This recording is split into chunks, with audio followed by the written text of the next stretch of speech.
My sister was diagnosed with breast cancer. Now her boyfriend won't let her get treatment. When she first told us, my mom couldn't stop crying for 2 days. I was living in California at the time, but when she told us how severe it was, I put my life on hold and moved back home. Initially, it brought us closer together. My sister was struggling a lot with the diagnosis. It was clear she was scared of the possibility of leaving everything behind in this life.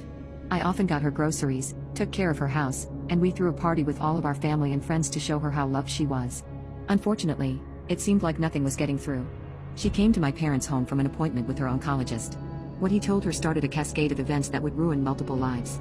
She told us the doctor said that needed a double mastectomy and chemo to survive the cancer. Fine. We told her that we would be with her every step of the way. I started researching plastic surgery options just in case she wanted to get her breasts back after the surgery. I thought it was a no-brainer that she would follow through with her treatment. I was wrong. I didn't take into account the fact that she was married to a spawn of Satan. Her husband's name was Larry.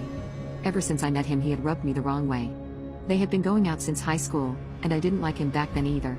My sister came back 2 days later and told us that she wasn't going to follow through with the treatment. She said that she would leave it up to God and that if she was meant to survive then she would. That was the stupidest thing I had ever heard. She left it at that, but I knew there was something deeper. I sat her down and tried to figure out what was at the root of this decision. She had never been extremely religious. She hated going to church when we were younger, so I saw right through that veil. Eventually, I got her to crack. What she told me filled me with an unprecedented feeling of rage.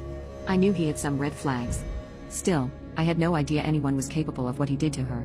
Her husband told her if she cut them off and lost her hair he would leave her. I wanted to kill him.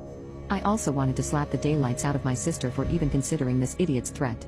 I told her that no relationship, no matter how sacred, is worth more than her own life. She left that day in silence.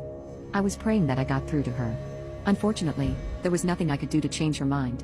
I had to watch my sister's health deteriorate for her spouse that could barely even be bothered to show up as much as her little sister. I tried to show her as much love as possible to let her know that he wasn't the only one capable of giving it to her. Heck, he wasn't even the best one at giving it to her. I tried to rally the family to the same, but no one was putting in the effort. There were many days where my sister sat alone, dying. Eventually, I had to move back to California.